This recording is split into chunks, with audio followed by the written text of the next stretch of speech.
الحمد لله وكفى والصلاة والسلام على من لا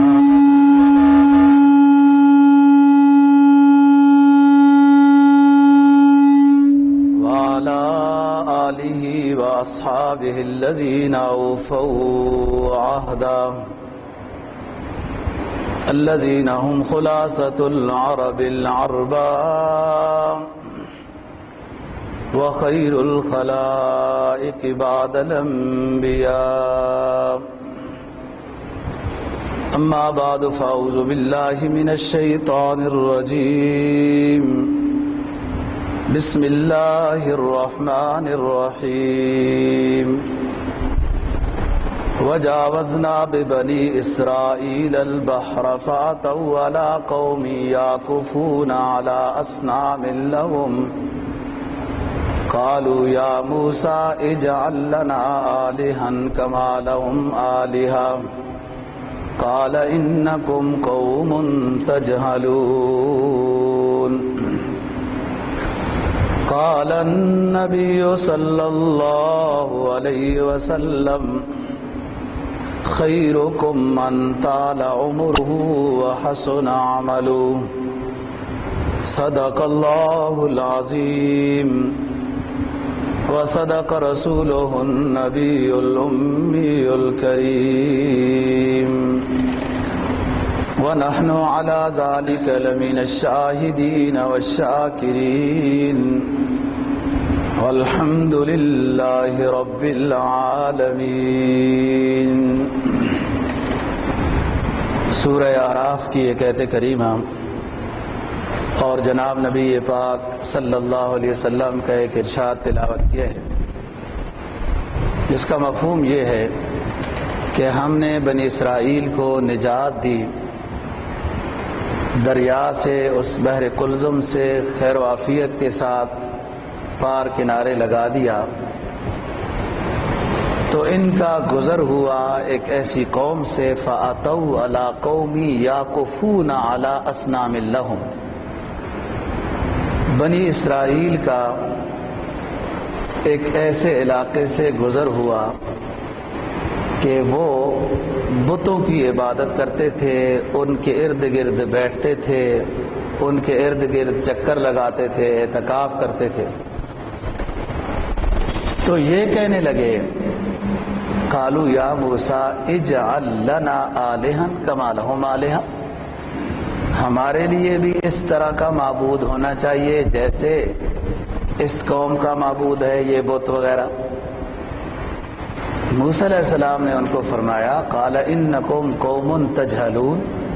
تم تو بڑے جاہل لوگ ہو،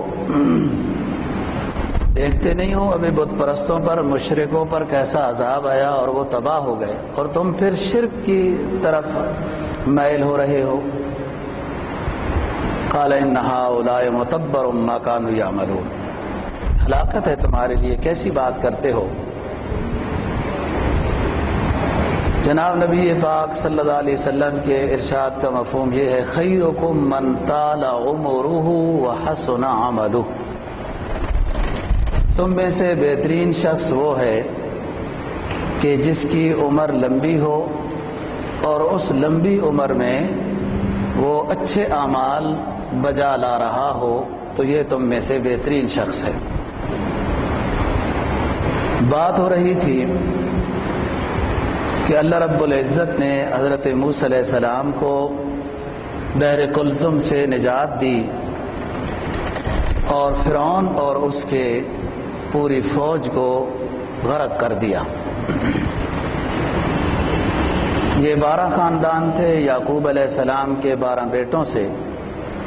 انہوں نے دریا سے گزرتے وقت بھی 12 راستوں کا مطالبہ کیا تھا اور اللہ نے 12 ہی راستے دیے۔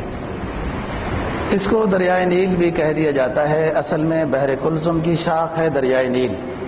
تو اس لحاظ سے اس کو یہ بھی کہہ دیتے ہیں۔ یہ اس علاقے کے قریب ہے جہاں آج کل نہر سویز کھودی گئی، اور اس طرف ایک مصری عالم ہے عبد الوہاب، انہوں نے ایک کتاب قصص الانبیاء لکھی ہے جس کے اندر انہوں نے عیون موسوی علیہ الصلوۃ والسلام کا تذکرہ کیا ہے۔ کہ بحر کلزم کے مشرقی سمت میں ابھی بھی کچھ عیون اور چشمے وہ باقی ہیں جو حضرت موسیٰ علیہ السلام کے معجزے سے جاری ہوئے تھے۔ یہ خشکی کے راستہ چھوڑ کر دوسرے راستے سے یہ آئے تھے، اور اللہ تعالیٰ نے ان کو نجات دی۔ یہ خیر و عافیت کے ساتھ، صحت و سلامتی کے ساتھ دریا سے پار پہنچ گئے، اور فرعون اور اس کے تمام فوج تباہ ہو گئی۔ فرعون نے آخر میں ایمان کا اعلان کیا۔ اللہ جانتے ہیں دلوں کے بھید۔ اللہ نے اعلان کیا کہ یہ تمہارا ظاہری ایمان ہے جان بچانے کے لیے، لیکن بہرحال اللہ تعالیٰ نے فرعون کی ظاہری مردہ لاش کو بطور نشانی اور عبرت کے ہمیشہ کے لیے رکھ دیا اور چھوڑ دیا۔ کسی حکومت پر کوئی پابندی نہیں ہے کہ وہ فرعون کی لاش کی حفاظت کرے، اس کے لیے عجائب خانہ بنائے، صحیح جگہ بنائے۔ بس خود بخود ہی جو حکومت آ رہی ہے، بھلے موافق ہے مخالف ہے، وہ اس کی حفاظت کرتی آ رہی ہے کہ آرڈر اوپر سے ہے کہ ہم آپ کو محفوظ رکھیں گے اور بعد والوں کے لیے نشانی بنائیں گے۔ اس کو محفوظ رکھنے کی بہت ساری حکمتیں، عبرتیں تو ہیں۔ ایک بات خاص ہے اس میں، اگر فرعون کو اللہ پاک پانی میں غرق کر دیتے، جیسے اس کی 1 کروڑ کے لگ بھگ فوج پانی میں غرق ہو گئی، اس کی کوئی لاش نہیں، کوئی قبر نہیں، کوئی مقبرہ نہیں، کوئی کچھ نہیں، صرف اس کو باہر پھینکا موجوں نے، اور یہ مردہ تھا، پھر اس کو بہرحال مرور دور میں مصر میں محفوظ رکھ دیا گیا۔ کیوں؟ بہت ساری عبرتیں ہیں۔ ایک خاص بات، یہ یہودی بنی اسرائیلی، یہ اتنے ہٹ درم قسم کے لوگ، حجتی لوگ، اعتراض کرنے والے لوگ، غلط تدبیریں بنانے والی یہ قوم ہے، یہ فوراً موسیٰ علیہ السلام کو یہ کہتی فرعون مرنے والی چیز نہیں ہے، وہ ویسے کہیں آگے پیچھے ہوگا، آپ ہمیں ویسے ہی کہہ رہے ہو کہ وہ دریا میں غرق ہو گیا ہے، وہ زندہ ہی ہے کہیں، آپ ہمیں ویسے سمجھانے کے لیے کہہ رہے ہو کہ فرعون مر گیا ہے، غرق ہو گیا ہے، ہمیں کیا پتہ ہے، ہم نے کوئی دیکھا ہے کہ فرعون غرق ہو گیا ہے؟ جیسے موسیٰ علیہ السلام پر بات آگے آئے گی انشاءاللہ، موسیٰ علیہ السلام پر اللہ نے وہی بھیجی، کتاب نازل کی، تو کہنے لگے ہمیں کیا پتہ ہے کہ آپ پر اللہ نے کتاب بھیجی ہے، ہمیں تو ارنا اللہ جہرتن، ہم اللہ کو دیکھنا چاہتے ہیں کہ آپ پر وہ کتاب بھیج رہا ہے، تب مانتے ہیں، ورنہ ہم نہیں مانتے کہ کتاب آپ پر کیا پتہ کون بھیج رہا ہے۔ تو اللہ نے فرعون کو غرق کر کے مار کر پھر ان کے سامنے مردہ لاش کو رکھا تاکہ یہ یقین کر لیں، یہ نہ کہنے لگ جائیں کہ یہ مرا نہیں ہے، یہ کہیں اور کسی علاقے میں زندہ ہے، محفوظ ہے، موسیٰ علیہ السلام ہمیں ویسے ہی کہہ رہے ہیں۔ ان لوگوں نے تو الٹ کام کیا ہے نا، مار کر نشانی کے طور پر رکھنا چاہیے تھا، پتہ چلتا ہے واقعتاً اسامہ مر گیا ہے، دریا میں حوالے کرنے کیا مطلب ہے؟ اللہ نے دریا میں جو حوالے تھا اللہ نے اس کو باہر محفوظ کر کے رکھا فرعون کو۔ اگر یہ اتنا ہی تمہارا بڑا دشمن تھا تو اس کو دریا کے حوالے کرنے کی کیا ضرورت تھی؟ اس کا وہ مردہ لاش تو پھر حملہ نہیں آور ہو سکتی، آج تک کسی مردے نے حملہ کیا ہے؟ بہرحال یہ دریا کے حوالے کرتے ہیں، اور اللہ نے نشان عبرت کے طور پر اس کو باہر رکھا اور بنی اسرائیلیوں کی حجتوں سے محفوظ کیا، سوال و جواب سے، کہ یہ دیکھو جو نہیں مانتا ہے وہ فرعون کی لاش کو دیکھ لے۔ تو فرمایا کہ جب ہم نے ان کو نجات دی، یہ باہر آئے، وجاوزنا ببنی اسرائیل البحر فاتوا علی قوم یعکفون علی اصنام لہم، ایسے علاقے سے ان کا گزر ہوا کہ جو بت پرست لوگ تھے، یہ بھی کہنے لگے کہ یہ تو بڑی اچھی بات ہے، یہ لوگ عبادت کرتے ہیں، اس طرح ہمارا بھی کوئی الہ ہونا چاہیے، ہمارے لیے بھی کوئی بت ہو کہ ہم بھی اس کی عبادت کریں، اس کے سامنے اعتکاف کریں، جھکیں، بیٹھیں۔ عجیب بات یہ ہے، موسیٰ علیہ السلام کو اس پر بہت غصہ ہوا کہ کیسے آپ لوگ بدبخت لوگ ہو، ابھی تو دیکھ رہے ہو کہ جو بت پرست تھے، مشرکین تھے، جو خدائی کا دعویٰ کرنے والے تھے، اللہ نے ان مشرکوں کو ختم کیا ہے، اور تم پھر شرک کی طرف رغبت کر رہے ہو۔ یہ ایسے ہی ہوا۔ جناب نبی پاک صلی اللہ علیہ وسلم نے جب غزوہ حنین کیا، طائف اور مکہ کے درمیان حنین کا علاقہ ہے اور بڑا سرسبز اور وادیاں ہیں، گھاس درخت وغیرہ کافی ہیں۔ غزوہ حنین میں مشرکین کے پاس ایک درخت تھا جس درخت کو وہ ذات انوات کہتے تھے، مبارک درخت۔ اس کے ساتھ مس کرتے تھے تلوار کو، اپنے جسم کو، اس کے نیچے بیٹھتے تھے، پھر اس کے بعد لڑائی کے لیے نکلتے تھے کہ یہ مبارک درخت ہے۔ ایک قسم کا اعتکاف کرتے تھے تھوڑی دیر کے لیے، اس کے پاس تلواریں لٹکاتے تھے۔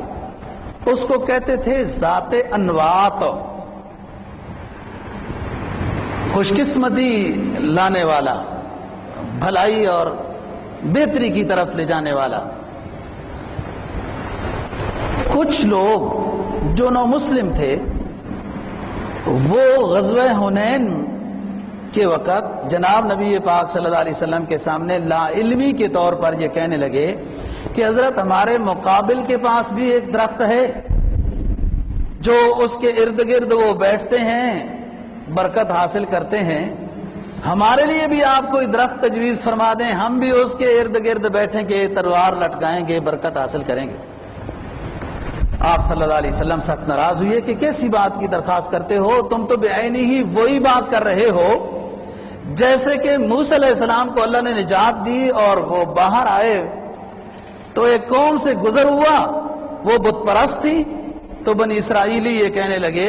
کہ ہمارے لیے بھی ایک ایسا الہ ہونا چاہیے، ہم بھی اس کے ارد گرد بیٹھیں گے اور برکت حاصل کریں گے۔ یاد رکھو ہمارا الہ اللہ رب العزت ہے، ہم اس کی خاطر نکلے ہیں، اللہ کی مدد ہمارے ساتھ شامل حال ہوگی۔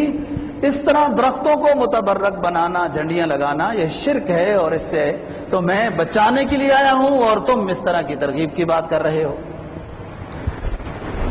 موسیٰ علیہ السلام نے ان کو سمجھایا اور یہ آگے سفر ہوا۔ ان کا سفر اتنا لمبا نہیں تھا، بس چند دنوں میں پہنچ جانا تھا۔ وصیت کے مطابق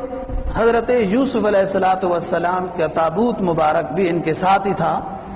جیسے انہوں نے وصیت کی تھی کہ جب بنی اسرائیلی یہاں سے سفر کریں گے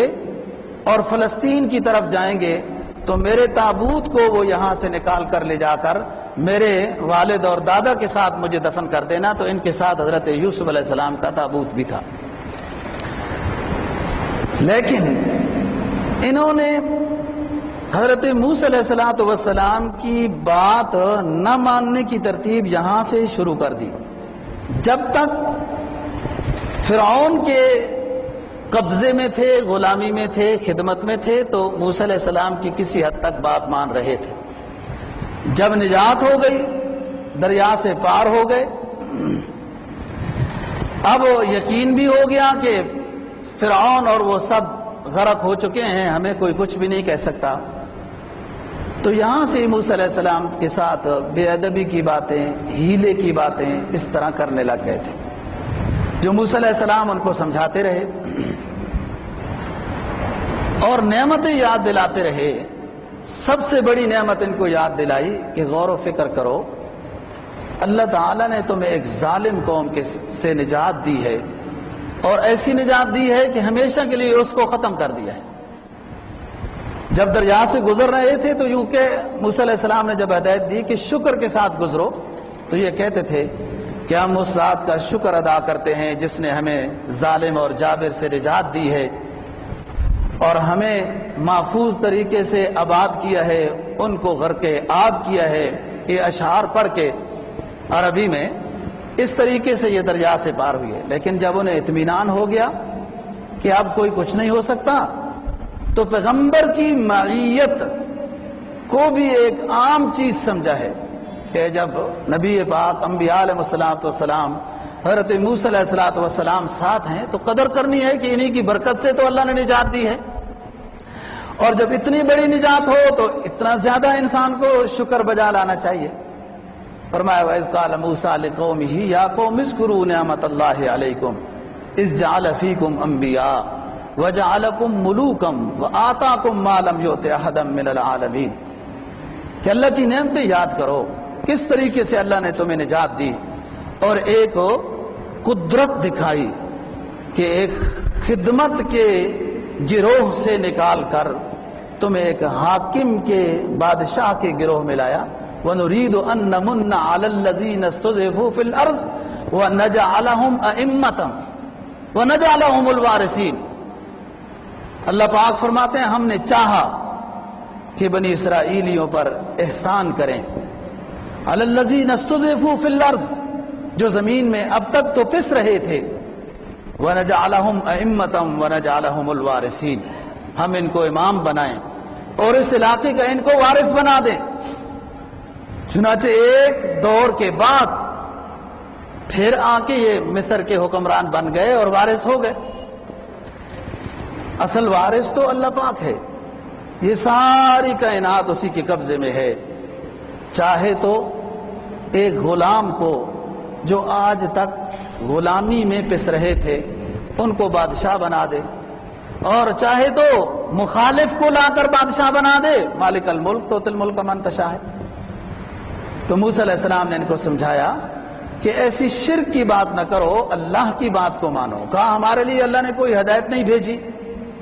ہم کیا اللہ کی بات مانیں؟ تو حضرت موسیٰ علیہ السلام پر وحی آئی کہ ان کو 10 باتیں فی الحال سمجھا دیں کہ ان کے اوپر عمل کریں۔ سب سے پہلی بات یہ ہے توحید ربانی، کہ اللہ کی ذات و صفات میں کسی کو شریک نہ ٹھہراؤ، جھوٹی قسم نہ کھاؤ، ہفتے کے دن کا احترام کرو، چوری نہ کرو،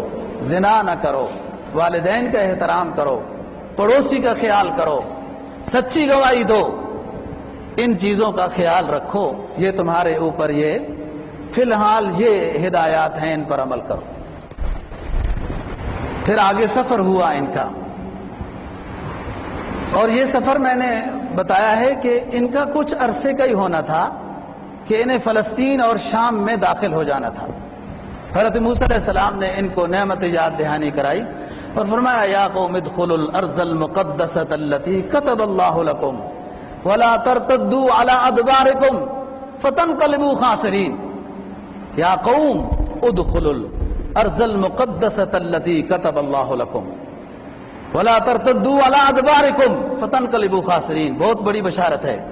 کہ اللہ پاک فرما رہے ہیں ارض مقدس میں داخل ہو جاؤ، تمہارے مقدر میں لکھ دی گئی ہے۔ یہ نہیں کہ جو وہاں قوم آباد ہے وہ تمہارے اوپر غالب آئے گی اور تمہیں ختم کر دے گی۔ ارض مقدس فلسطین شام میں داخل ہو جاؤ، لیکن جہاد کی نیت سے داخل ہو جاؤ۔ وَلَا تَرْتَدُّوا عَلَىٰ أَدْبَارِكُمْ جہاد کے وقت جب جہاد شروع ہو جائے تو پشت دے کر نہ بھاگنا۔ گناہ کبیرہ میں سب سے بڑا گناہ کبیرہ ہے کہ جہاد میں کوئی شخص گیا، جب جنگ شروع ہو گئی تو پھر بزدل بن کر پشت دے کر بھاگا، اس شخص کی مغفرت حدیث میں آتا ہے کہ نہیں ہوگی۔ جانا ہی نہیں تھا جب ہمت نہیں تھی، کیونکہ ایک بزدل سے پوری قوم بزدل بن جاتی ہے اور ایک بہادر سے پوری قوم بہادر بن جاتی ہے۔ تو میدان جنگ میں تو بہادری چاہیے۔ ان کو کہا یا قوم ادخلوا الارض المقدسۃ التي كتب اللہ لکم۔ آگے جو قوم وہاں اس وقت آباد تھی شام میں، وہ قوم عمالقہ تھی، مشہور تھی کہ لڑائی کرتی ہے، جو بھی ہر قوم لڑائی کرتی ہوتی ہے، کون نہیں کرتے۔ ان کو کسی نے بتایا کہ یہ قوم بڑی سخت ہے اور یوں ہے اور یوں ہے، اور جہاد کے لیے تیار نہیں ہوئے۔ حالانکہ حضرت موسیٰ علیہ السلام نے ان کو سمجھایا ہے کہ کتب اللہ لک، لڑائی ہوگی، جہاد ہوگا، بس حکم یہ ہے جہاد کے بغیر اس علاقے میں تم داخل نہیں ہو سکتے ہو، لیکن اللہ نے وہ علاقہ تمہارے لیے لکھا ہوا ہے، کوئی خاص نقصان نہیں ہوگا، تم غالب ہوں گے۔ لیکن بس یہ انکار میں ہے کہ ہم جہاد کرنے کے لیے تیار نہیں ہیں۔ بات یہ ہے کہ ایک عرصے تک انہوں نے جہاد کا نام ہی نہیں سنا تھا، فرعون کی غلامی میں رہے، اور یہاں سے جیسے باہر آئے دریا کو عبور کیا تو پیچھے جو ان کا مقابل تھا اللہ نے اس کو ختم کر دیا ہے، تباہ کر دیا ہے۔ یاد رکھو دوستو، نبی پاک صلی اللہ علیہ وسلم کا فرمان ہے، جہاد اسلام کی شان و شوکت ہے، جہاد میں مسلمانوں کی عزت ہے، جہاد میں اسلام کا کلمہ بلند ہوتا ہے، جہاد میں اتنی جانیں ہلاک نہیں ہوتی جتنی جہاد سے فتن کا سامنا کرتے ہوئے جانوں کا ضیاع ہوتا ہے۔ نبی پاک صلی اللہ علیہ وسلم کا مدنی دور ہے جہاد والا، تقریباً 10 سال۔ 10 سال اتنے معرکے ہیں، مستقل غزوات کے نام سے کتابیں ہیں حدیث کی کہ اتنے غزوے ہوئے، اتنے سری ہوئے، اتنے قافلے بھیجے، اتنے فلاں۔ 10 سال کے غزوات میں صحابہ کرام رضی اللہ تعالی عنہم کی شہادتیں 250 سے 2-3 اوپر نیچے ہیں تقریباً۔ ان میں بھی 2 مقام پہ دھوکہ ہوا جس میں زیادہ شہادتیں ہوئی ہیں۔ ایک بیر معونہ میں جو 70 قاری دھوکے کے ساتھ وہ لے گئے تھے اور شہید کیے انہوں نے، قبیلہ بنو رعل اور سلیم نے، جن کے خلاف آپ نے قنوت نازلہ پڑھائی، 1 مہینہ بد دعا کی تھی، اور 70 صحابہ غزوہ احد میں شہید ہوئے جہاں ان سے خطا اجتہادی ہوئی۔ سرکار دو جہاں صلی اللہ علیہ وسلم کا فرمان تھا کہ جبل الرمات سے ہرگز ان 50 کو نہیں اٹھنا، بھلے ہم فاتح ہو جائیں، کچھ بھی ہو جائیں۔ لیکن بہرحال 10 سال کے غزواتی دور میں اتنی بڑی بڑی جنگیں اور جہاد ہوا جن میں 250 کے قریب صحابہ کرام رضی اللہ تعالیٰ عنہم شہید ہوئے ہیں، اور اسلام فتح ہوا، اسلام کو شان و شوکت نصیب ہوئی۔ وہ جو زام تھا جن کفار اور مشرکین کے دماغوں میں بھوت سوار تھا کہ یہ ایک اقلیت جماعت ہے، ہم اس کو ہر حال میں ختم کر دیں گے، وہ خود ختم ہو گئے۔ اللہ پاک نے اسلام کو ایسی شان و شوکت عطا کی کہ صدیاں گزر گئی وہ موجود ہیں۔ 250 بندے صرف شہید ہوئے 10 سال کے جہاد میں، اور آج آپ لوگ خود سوچ لیں کہ ہفتہ بھی نہیں گزرتا تو سینکڑوں کی اموات ہو رہی ہیں، معلوم نہیں کلمہ بھی نصیب ہو رہا ہے یا نہیں ہو رہا۔ یہ فتن میں جب جہاد سے مسلمان جان چرائے گا، پھر حدیث میں آتا ہے کامطار المطر، فتنے گھروں میں اس طریقے سے گریں گے جس طریقے سے بارش کے قطرے گرتے ہیں، اور ضائع ہو رہی ہیں جانیں۔ جہاد سے تو جان محفوظ ہوتی ہے، جہاد سے جان ضائع نہیں ہوتی۔ شہید جو ہوتا ہے وہ ضائع کدھر ہوتا ہے؟ وہی تو کامیاب ہوتا ہے۔ اس کی قبر کی منزل آسان، حساب کی منزل آسان، اس پر دوبارہ موت نہیں ہے۔ جب فنا کا فیصلہ ہوگا اس پر موت نہیں ہے۔ وَنُفِخَ فِي الصُّورِ فَصَعِقَ مَن فِي السَّمَاوَاتِ وَمَن فِي الْأَرْضِ إِلَّا مَن شَاءَ اللَّهُ۔ جب نفخہ پھونکا جائے گا سب دنیا سو جائے گی، بے ہوش ہو جائے گی، تباہ ہو جائے گی۔ ایک جماعت ایسی ہے کہ اس وقت وہ زندہ ہوگی، اللہ کے عرش کے ارد گرد چکر لگا رہی ہوگی۔ وہ جماعت شہدائے اسلام کی جماعت ہے۔ تو شہادت سے تو اس شہید کا بھی فائدہ، اسلام کا بھی فائدہ، جو لوگ زندہ ہیں ان کا فائدہ، پڑھنے پڑھانے والے اسلام کے اوپر عمل کرنے والوں کا فائدہ ہے۔ ہم نے اسلام سے اپنی جان چرائی ہوئی ہے، اپنے آپ کو بچایا ہوا ہے۔ ہم مراد حکمران سارے عالم اسلام، اور اسی وجہ سے اس طریقے سے مسلمانوں کو ختم اور برباد اور قتل کیا جا رہا ہے کہ جو 10 سال میں سینکڑوں شہید نہیں، وہ یومیہ سینکڑوں مارے جا رہے ہیں۔ جہاد کے علاوہ کفر جو ہٹ درم ہوتا ہے، سرکش ہوتا ہے، جو ہمیں غلط اور میلی نظر سے دیکھتا ہے، وہ کبھی بھی نرم گفتگو سے باز نہیں آتا۔ ہم سے بہتر نرم گفتگو کرنے والے سرکار دو جہاں تھے، ان سے اونچا شفیق اللہ نے کوئی پیدا نہیں کیا، ان سے اونچا رحیم اللہ نے کوئی پیدا نہیں کیا، ان سے اونچا اللہ نے رحمت للعالمین کوئی نہیں پیدا کیا۔ ان کے رحمت و شفقت بھری گفتگو سے دشمنان اسلام باز نہیں آئے، جہاد سے باز آئے۔ تو آج کیسے ہماری کیا گفتگو اور کیا نرم لہجے ہیں۔ اللہ پاک کوئی غیرت مند اسلامی مجاہد حکمران نصیب فرمائے، تب اللہ پاک عالم اسلام کو عزت کی زندگی نصیب فرمائے۔ اللہ کا وعدہ ہے اذا ترکتم الجہاد فسلط اللہ علیکم الذلہ، جب جہاد چھوڑ کے بیٹھ جاؤ گے، دنیا سے محبت کرو گے، پھر تمہارے اوپر ذلت مسلط ہو جائے گی۔ تو موسیٰ علیہ السلام نے ان کو کہا کہ بھائی جہاد کرو، اللہ کا حکم ہے، شام میں ارض مقدس میں جہاد کے ساتھ تم نے داخل ہونا ہے۔ تو آگے سے کہنے لگے قالوا ان فیہا قوما جبارین وَإِنَّا لَن نَّدْخُلَهَا حَتَّى يَخْرُجُوا مِنْهَا فَإِن يَخْرُجُوا مِنْهَا فَإِنَّا دَاخِلُونَ قَالُوا يَا مُوسَىٰ إِنَّ فِيهَا قَوْمًا جَبَّارِينَ، ہم فلسطینیوں کے قوم عمالقہ کے مقابلے میں جہاد کے لیے نہیں نکلیں گے۔ ان فیہا قوما جبارین، اس میں تو بڑے جنگجو ہیں، بڑے سخت لوگ ہیں، ہم نہیں نکلیں گے حتیٰ جب وہ نکل جائیں وہاں سے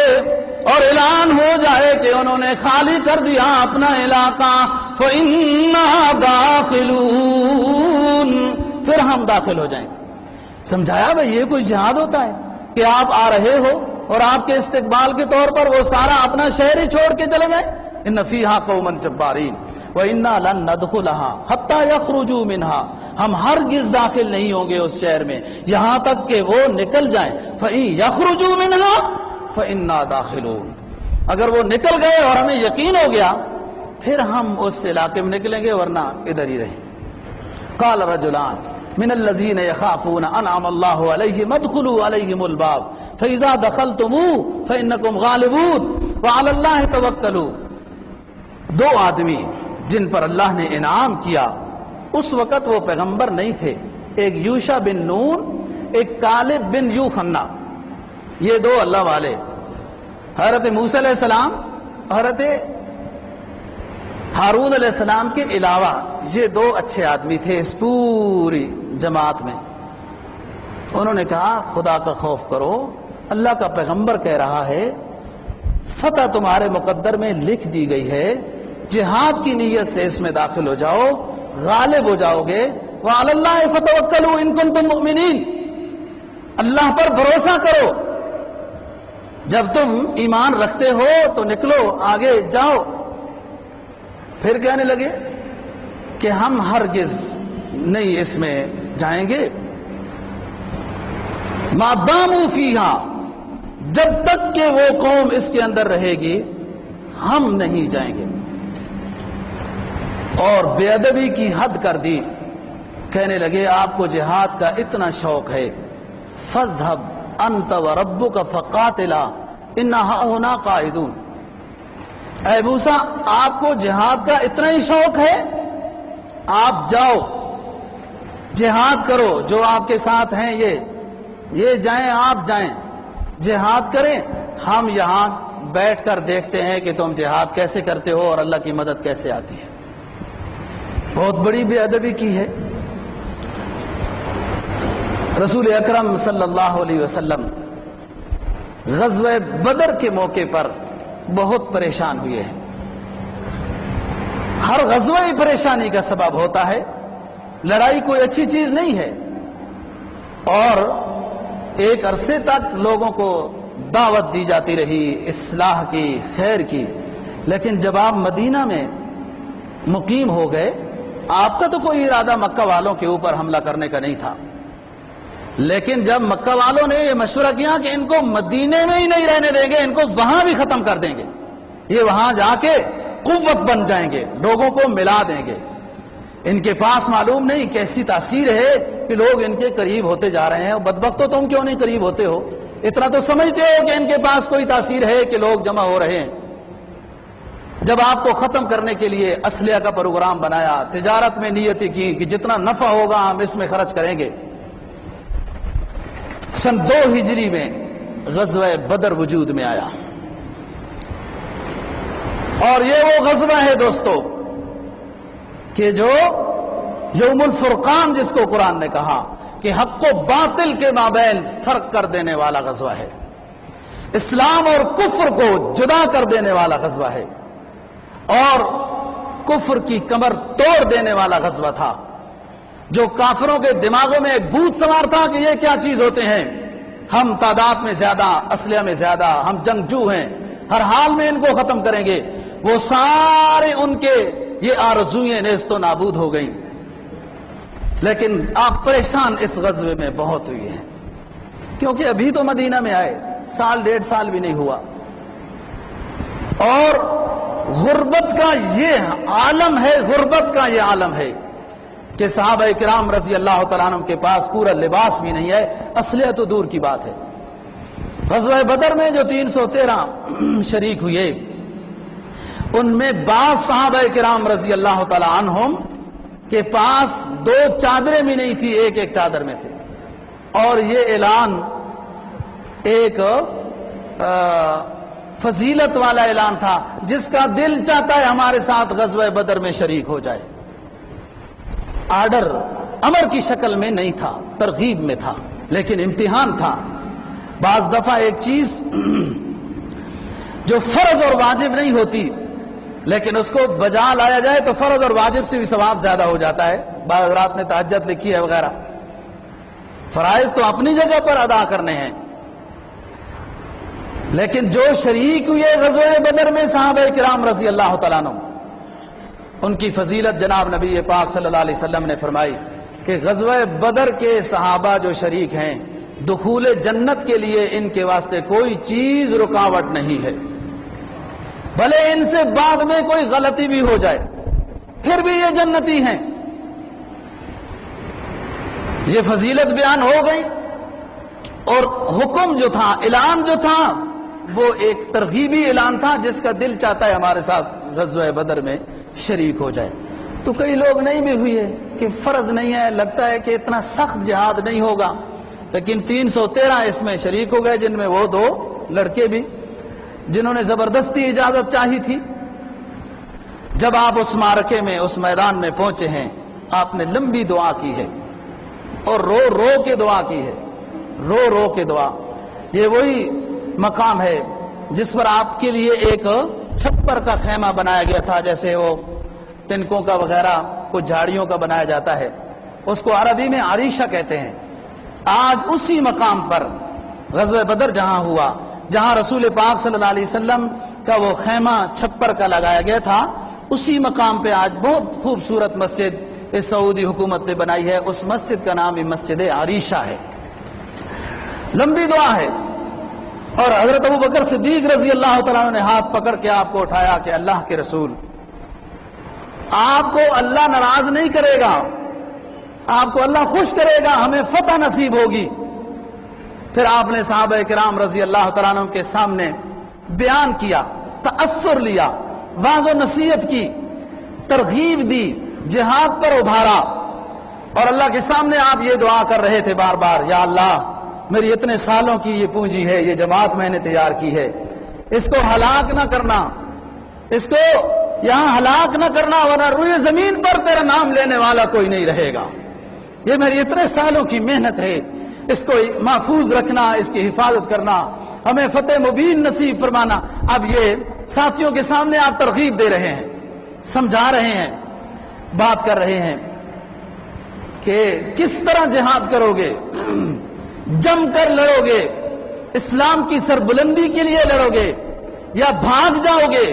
پش دے دو گے، کفار کے ساتھ مقابلہ، یہ اسلام اور کفر کی جنگ ہے۔ یہ یوں بیان ہو رہا ہے۔ حضرت سعد بن معاذ رضی اللہ تعالیٰ عنہ کھڑے ہوئے، یہ انصاری صحابی ہیں، کہنے لگے اللہ کے رسول، ہم آپ کی ایسی وفادار جماعت ہیں کہ اگر آپ نے ہمیں حکم دیا کہ سمندروں میں چھلانگیں لگا دو تو ہم حکم میں ذرہ برابر بھی کوتاہی نہیں کریں گے اور سمندروں میں چھلانگیں لگا دیں گے۔ اگر آپ نے ہمیں حکم دیا کہ جنگلوں میں صحراؤں میں پھیل جاؤ گھوم جاؤ، دریغ نہیں ہوگا حکم کے ماننے میں، آگ میں چھلانگ لگانے کے لیے آرڈر ہوا تو ذرہ برابر بھی کوتاہی نہیں ہوگی۔ ہم ہر حال میں آپ کے وفادار ساتھی ہیں، آپ ہمیں اپنے سے ساتھ ساتھ پائیں گے، ہم ہر حال میں پیچھے نہیں ہٹیں گے۔ یہ سعد بن معاذ ہیں، ایک لمبی تقریر کی ہے، رسول پاک صلی اللہ علیہ وسلم خوشی ہوئے، لیکن پھر آپ فرما رہے ہیں کہ آپ کس طریقے سے جم کے لڑو گے کہ دشمنان اسلام کو ایسی شکست فاش ہو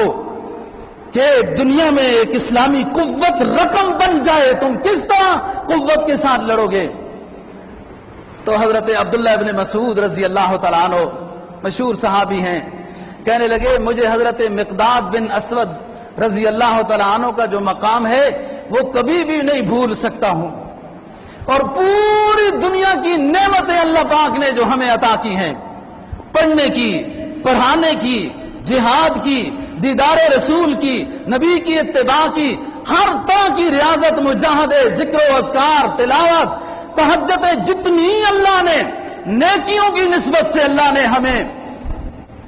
مقام دیے ہیں اور نعمتیں عطا کی ہیں، ان تمام نعمتوں کے مقابلے میں حضرت مقداد کی یہ نیکی اتنی آگے نکل گئی کہ ہماری ساری نیکیاں کمزور ہیں حضرت مقداد بن اسود رضی اللہ تعالیٰ عنہ کی نیکی کے اوپر، کہ میدان جنگ میں جناب نبی پاک صلی اللہ علیہ وسلم کے خطاب جو آپ جہاد کے اوپر تیار کر رہے تھے، سامنے اٹھ کر ایسا جملہ نبی پاک صلی اللہ علیہ وسلم کے سامنے مقداد نے کہا کہ رسول پاک صلی اللہ علیہ وسلم ایک دیر تک مسکراتے ہی رہے، ہنس گئے، خوش ہو گئے اور اللہ کا شکر ادا کرنے لگے کہ اللہم لک الحمد ولک الشکر، کہ میرے رب تیرا اتنا احسان ہے کہ آپ نے مجھے اتنی قیمتی جماعت عطا کی ہے جو یہ جملے کہتے ہیں میرے سامنے۔ وہ کیا جملہ ہے؟ حضرت مقداد بن اسود رضی اللہ تعالیٰ عنہ کھڑے ہوئے، جو آپ بار بار تیار کر رہے تھے جہاد کے لیے، کھڑے ہوئے کہ اللہ کے رسول آپ پریشان نہ ہوں، ہم آپ کے شانہ بشانہ جہاد میں شریک ہوں گے، ٹکڑے ٹکڑے کرا دیں گے، پھر بھی ہم حق کے جان ادائیگی نہیں محسوس کریں گے، اور اے اللہ کے حبیب، اے ہمارے آخری رسول، ہم بنی اسرائیل نہیں ہیں جنہوں نے حضرت موسیٰ علیہ السلام کو یہ کہا تھا فَاذْهَبْ أَنْتَ وَرَبُّكَ فَقَاتِلَا إِنَّا هَاهُنَا قَاعِدُونَ، کہ جاؤ آپ اور جو آپ کے کچھ ساتھ ہیں، آپ کا رب جائے جا کے جہاد کرے، ہم تو یہاں آ کر بیٹھ کر تماشا دیکھیں گے۔ اللہ کے رسول، آپ نے ہماری تربیت ایسی کی ہے، ہم بنی اسرائیل کی طرح یہ جملہ نہیں کہیں گے کہ آپ جائیں اور آپ کا رب جائے جا کے جہاد کرے، ہم آپ کے ساتھ مل کر جہاد کریں گے اور آپ کو خوش کریں گے، دشمنوں کو اللہ کی نصرت سے شکست فاش دیں گے۔ جب یہ بات حضرت مقداد بن اسود رضی اللہ تعالیٰ عنہ نے کہی، رسول اللہ صلی اللہ علیہ وسلم مسکرائے، خوش ہو گئے، اللہ کا شکر ادا کیا اور فرمایا کہ انشاءاللہ اللہ ہمیں جہاد میں تیار فتح نصیب فرمائے گا۔ دوستو، بات یہ ہے، بہت معرکے ہوئے، کئی جہاد اور غزوات نبی پاک صلی اللہ علیہ وسلم کے دور میں ہوئے، تعداد کی کمی کی وجہ سے کبھی بھی کوئی جہادی قافلہ جناب نبی پاک صلی اللہ علیہ وسلم نے نہیں روکا، تعداد کی کمی کے لحاظ سے۔ جتنے اس وقت تیار ہوئے، بس ایک کو امیر بنا کے بھیج دیا۔ ایک بات خاص تھی اس دور کے جہاد میں اور آج کے جہاد میں، فرق کرنے والی ایک بات خاص تھی۔ کم ضرور تھے، لیکن دشمنوں کے پاس جو اسلحہ تھا وہ ہمارے پاس ضرور ہوتا تھا، بے شک کم ہوتا تھا۔ ایسا نہیں تھا کہ ان کے پاس منجلیق ہیں اور ہمارے پاس کوئی بھی نہ ہو، ان کے پاس تلواریں ہیں تو ہمارے پاس نہ ہو، ان کے پاس اسلحہ زیادہ ضرور تھا، لیکن جس جنس کا، جس نوع کا اسلحہ کفار کے پاس تھا، اس جنس اور اس نوعیت کا اسلحہ تھوڑا ہونے کے باوجود مسلمانوں کے پاس تھا۔ آج مسلمانوں نے اپنے لیے گاڑیاں لی ہیں، بنگلے بنائے ہیں، اور کیا سے کیا، آپ یہ تو بھوکا ملک، بھوکا علاقہ، اور ایسا بھوکا علاقہ، آپ کو تجربہ ہوگا کہ جس شخص کی تنخواہ 5 لاکھ ہو، 2 لاکھ ہو، 1 لاکھ ہو اور جس کی تنخواہ 5000 ہو اور جس کی کوئی تنخواہ نہ ہو، تینوں سے آپ حالت دیکھ کر پوچھو آپ کا کیا حال ہے؟ بڑی مشکل حالات ہیں جی، بڑی مشکلات ہے، گزارا مشکل ہے۔ جس کی نوکری نہیں اس کا بھی یہ حال، جس کی 5000 کی ہے اس کا بھی یہ حال، جس کی 1 لاکھ کی ہے اس کا بھی یہ حال، جس کی 5 لاکھ ماہانہ آمدن ہے اس کا بھی۔ کسی بڑے سے بڑے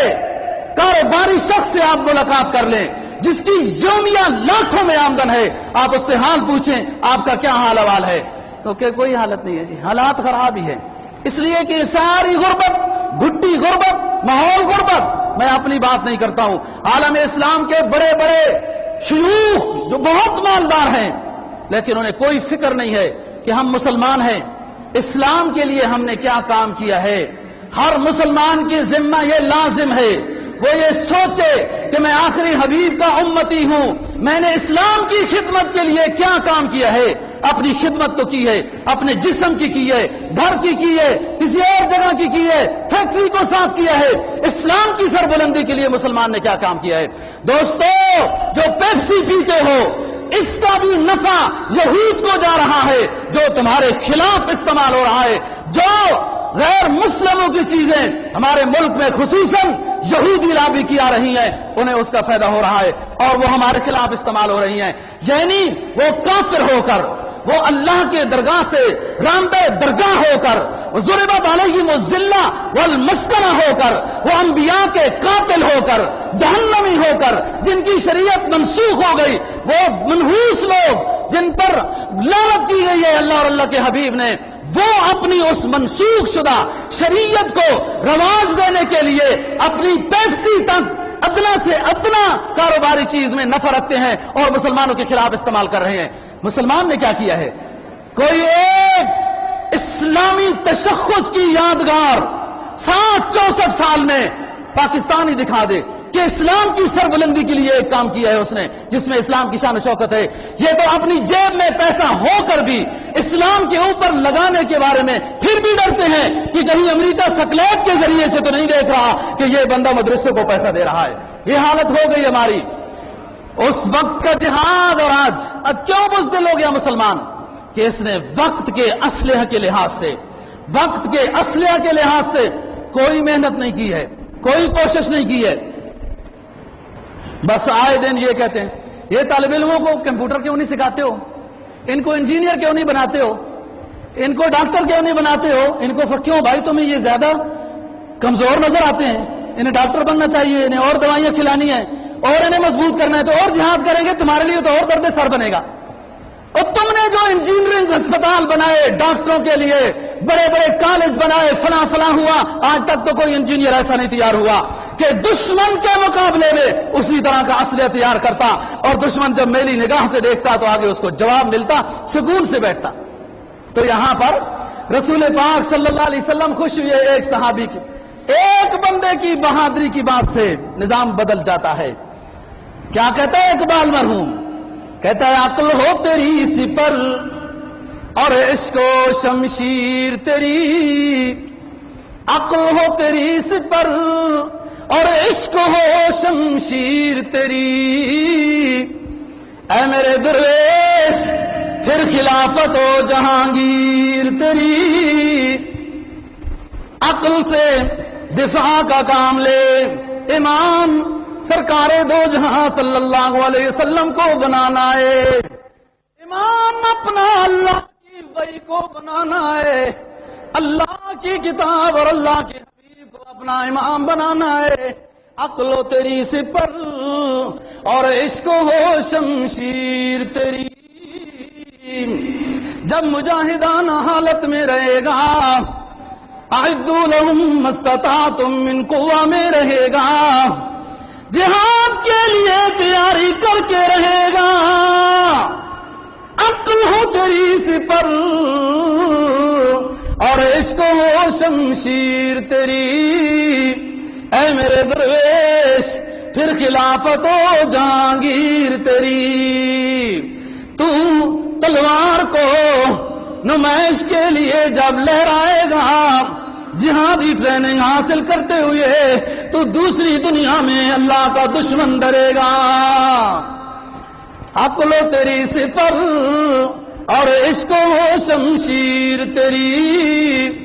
اے میرے درویش پھر خلافت ہو جہانگیر تیری، جب جہاد میں آئے گا پھر خلافت بنے گی، جب جہاد میں نہیں آئے گا ٹوٹے ہوئے گھڑے کی طرح جمہوریت بنے گی۔ ماں سوی اللہ کے لیے آگ ہے ایک تکبیر تیری، اللہ کے علاوہ پوری کائنات اللہ اکبر کی تکبیر سے ڈرے گی۔ ماں سوی اللہ کے لیے آگ ہے ایک تکبیر تیری، تو جو مسلم ہے تو پھر تدبیر ہے تقدیر تیری، جب تم فَإِذَا عَزَمْتَ فَتَوَكَّلْ عَلَى اللَّهِ، جب اللہ پر بھروسہ کرتے ہوئے میدان میں آئے گا تو ادھر اللہ کی فوج تو ہر وقت تیار بیٹھی ہوئی ہے، اللہ کے آرڈر کی پابند، اللہ کی نورانی فوج ہر وقت انسانیت کے مجاہدین اسلام کی نصرت کے لیے بیٹھی ہوئی ہے۔ ادھر وہ آرڈر کرے گا اتر جاؤ، میرے بندے میدان میں آئے ہیں، میرے دشمن، میرے حبیب کے دشمن، میرے اسلام کے دشمنوں کا مقابلہ کرنے کے لیے آئے ہیں، اے نورانی جماعت اتر جاؤ ان کی مدد کے لیے۔ ماں سوی اللہ کے لیے آگ ہے ایک تکبیر تیری، تو جو مسلم ہے تو پھر تدبیر ہے تقدیر تیری۔ اس کا آخری شعر عجیب ہے، فرمایا کہ محمد سے وفا تو نے تو ہم تیرے ہیں، اگر مجھے اپنا بنانا ہے، اللہ فرما رہے ہیں اگر مجھے اپنا بنانا ہے تو میرے محبوب کو پہلے اپنا بنا لو، کہ محمد سے وفا تو نے تو پھر ہم تیرے ہیں، جب اللہ تیرا ہو گیا پھر سب کچھ تیرا ہو گیا، پھر اعلان ہوگا نانو اولیاؤکم فی الحیات الدنیا وفی الآخرہ، تم میرے بن گئے، تم میرے حبیب کے بن گئے، میں تمہارا بن گیا، تم اب ایک بالش چل کے آؤ میں گز چل کے آؤں گا، تم گز چل کے آؤ میں میٹر چل کے آؤں گا، تم چل کر آؤ میں دوڑ کر آؤں گا، اس لیے کہ تم نے اپنا اوڑھنا بچھونا میرے آخری حبیب کو بنایا تو میں پھر تمہارا بن گیا۔ نحن اولیاؤکم فی الحیات الدنیا وفی الآخرہ وَلَكُمْ فِيهَا مَا تَشْتَهِي أَنفُسُكُمْ وَلَكُمْ فِيهَا مَا تَدَّعُونَ نُزُلًا مِّن غَفُورٍ رَّحِيمٍ۔ اقبال مرحوم کہتا ہے کہ محمد سے وفا تو نے تو ہم تیرے ہیں، یہ جہاں چیز ہے کیا، یہ جہاں چیز ہے کیا، لوح و قلم بھی تیرے ہیں، یہ جہاں کیا چیز ہے۔ حدیث میں سرکار دو جہاں صلی اللہ علیہ وسلم کا فرمان ہے، حدیث قدسی ہے، فرمایا کہ اللہ رب العزت فرماتے ہیں اگر مکھی کے پر کے برابر بھی دنیا کی حیثیت میری نظر میں ہوتی، اللہ فرماتے ہیں اگر مکھی کے پر کے برابر بھی پوری کائنات کی حیثیت میری نظر میں ہوتی تو میں کافروں کو ذرہ برابر بھی دنیا نہ دیتا۔ یہ جہاں چیزیں کیا، یہ چینو عرب ہمارا، ہندوستان ہمارا، مسلم میں ہم وطن ہم، سارا جہاں ہمارا۔ جب تم محمدی بنو گے اللہ تمہاری مدد کے لیے فرشتے بھیجے گا، پھر دنیا کیا چیز ہے، اللہ پاک تقدیر لکھنے والی قلم کو یہ آرڈر کر دے گا کہ جس طرح میرے یہ نیک بندے کہتے جاتے ہیں اے قلم تقدیر لکھنے والی اس طرح ہی لکھتی جا کہ محمد سے وفا تو نے تو ہم تیرے ہیں، یہ جہاں چیز ہے کیا، لوح و قلم بھی تیرے ہیں۔ تو جب حضرت مقداد بن اسود رضی اللہ تعالیٰ عنہ نے رسول پاک صلی اللہ علیہ وسلم کے سامنے یہ عرض کیا کہ اللہ کے رسول ہم آپ کے ساتھ ہیں، ہم بنی اسرائیل کی طرح نہیں ہیں، موسیٰ علیہ السلام کو جب انہوں نے کہا کہ آپ جاؤ اور آپ کا رب جائے جہاں کے قتال کرے، قال رب انی لا املک الا نفسی واخی فافرق بیننا وبین القوم الفاسقین، اے اللہ بس اب تو میں ہوں تو میرا بھائی ہے، اب جیسا آپ کا حکم ہے، یہ میری بات نہیں مانتے۔ اللہ نے فرمایا قال محرمۃ علیہم 40 سنہ یتیہون فی الارض فلا تعص علی القوم الفاسقین، جب تک جلال آ گیا اللہ کو بھی، جب تک یہ جہاد نہیں کریں گے اسی میدان میں سرگرداں رہیں گے، جب جہاد کریں گے پھر ان کو فلسطین میں اور شام میں داخل کرنا ہوگا۔ علماء نے لکھا ہے 40 سال تک اسی میدان میں سرگرداں رہے، چلتے پھرتے رہتے تھے، صبح اٹھتے تھے جدھر ہوتے تھے۔ حضرت موسیٰ علیہ السلام کی یہیں وفات ہوئی، ہارون علیہ السلام کی یہیں وفات ہوئی، اس وقت کے جو لوگ تھے ان کی یہیں وفات ہو گئی۔ جب ان کی ذریت آئی، اولاد آئی، جب انہوں نے جہاد کیا پھر یہ جا کر شام میں اور فلسطین میں داخل ہوئی۔ دیکھو اللہ ناراض ہوا، حکم فرمایا ادھر رہو، جب تک جہاد نہیں کرو گے یہیں رہو گے، یہ تو ناراضگی ہے۔ لیکن یہ میدان چٹیل میدان ہے، سمندر کا کنارہ ہے، نیم طرح سارا وہ سیم اور نمکین علاقہ ہے سر۔ اب نہ سائے کے لیے کچھ ہے، نہ کھانے کے لیے کچھ ہے، نہ پینے کے لیے کچھ ہے۔ تو اب درخواست کر رہے ہیں موسیٰ علیہ السلام سے، اور موسیٰ علیہ السلام اللہ سے دعا کرتے ہیں، اللہ تعالیٰ ان کے لیے کھانے کا بھی انتظام غیبی کر رہا ہے، پانی کا انتظام بھی کر دیا، سائے کا انتظام بھی کر دیا۔ اللہ کی شان دیکھیں، اللہ رحیم کتنا ہے۔ ادھر حکم وہی، جب تک جہاد نہیں کرو گے فلسطین میں داخل ہی۔ وَإِذِ اسْتَسْقَىٰ مُوسَىٰ لِقَوْمِهِ فَقُلْنَا اضْرِب بِّعَصَاكَ الْبَحْرَ فَانْفَجَرَتْ مِنْهُ اثْنَتَا عَشْرَةَ عَيْنًا قَدْ عَلِمَ كُلُّ أُنَاسٍ مَّشْرَبَهُمْ كُلُوا وَاشْرَبُوا مِن رِّزْقِ اللَّهِ وَلَا تَعْثَوْا فِي الْأَرْضِ مُفْسِدِينَ۔ قوم حاضر ہو گئی اللہ کے کلیم کے سامنے، کہ موسیٰ پانی کے لیے کچھ نہیں۔ اللہ نے وہی بھیجی ہے کلیم، اپنی لاٹھی کو پتھر پر مارو، اضرب بعصاک الحجر فانفجرت منہ اثنتا عشرۃ عینا۔ 12 چشمے جاری ہو گئے، جن میں بعض چشمے آج تک موجود ہیں۔ قد علم کل اناس مشربہم، ہر قبیلہ اپنے اپنے چشمے کی طرف پانی لینے کے لیے روانہ ہو گیا۔ اب بھوک لگ گئی، اللہ نے غیبی انتظام کیا، دھوپ آ رہی ہے، سائے کا انتظام ہوا۔ فرمایا وَظَلَّلْنَا عَلَيْكُمُ الْغَمَامَ وَأَنزَلْنَا عَلَيْكُمُ الْمَنَّ وَالسَّلْوَىٰ كُلُوا مِن طَيِّبَاتِ مَا رَزَقْنَاكُمْ۔ ہم نے بادلوں کے ذریعے ان پہ سایہ کیا، وَظَلَّلْنَا عَلَيْكُمُ الْغَمَامَ وَأَنزَلْنَا عَلَيْكُمُ الْمَنَّ۔ بٹیرے آ گئے، گوشت کھانے کے بعد دل نے چاہا آئس کریم کھائیں، وَالسَّلْوَىٰ، وہاں کی جھاڑیوں کے ساتھ جنتی آئس کریم لگا دی، اور حکم دیا بنی اسرائیلیو لالچیو ذخیرہ نہ کرنا، یہ میری نعمت ہر وقت جب تمہارا دل چاہے گا تر و تازہ اترتی رہے گی۔ او پاکستانی ذخیرہ کرنے والے تاجروں، بڑے بڑے اڑتی ہو، کہیں بنی اسرائیل کی نسل میں سے تو نہیں ہو؟ ذخیرہ کرنا ممنوع ہے، خوراک کا ذخیرہ کرنا منع ہے۔ یہود و نصارہ سے شجرہ نسب نہ جوڑو، حضرت عثمان غنی رضی اللہ تعالیٰ عنہ سے اپنا شجرہ نسب جوڑو۔ فرمایا وَظَلَّلْنَا عَلَيْكُمُ الْغَمَامَ وَأَنزَلْنَا عَلَيْكُمُ الْمَنَّ وَالسَّلْوَىٰ كُلُوا مِن طَيِّبَاتِ مَا رَزَقْنَاكُمْ وَمَا ظَلَمُونَا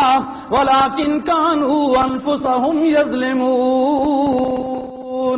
اللہ تعالیٰ دین کی سمجھ اور عمل کی توفیق نصیب فرمائے۔ وآخر دعوانا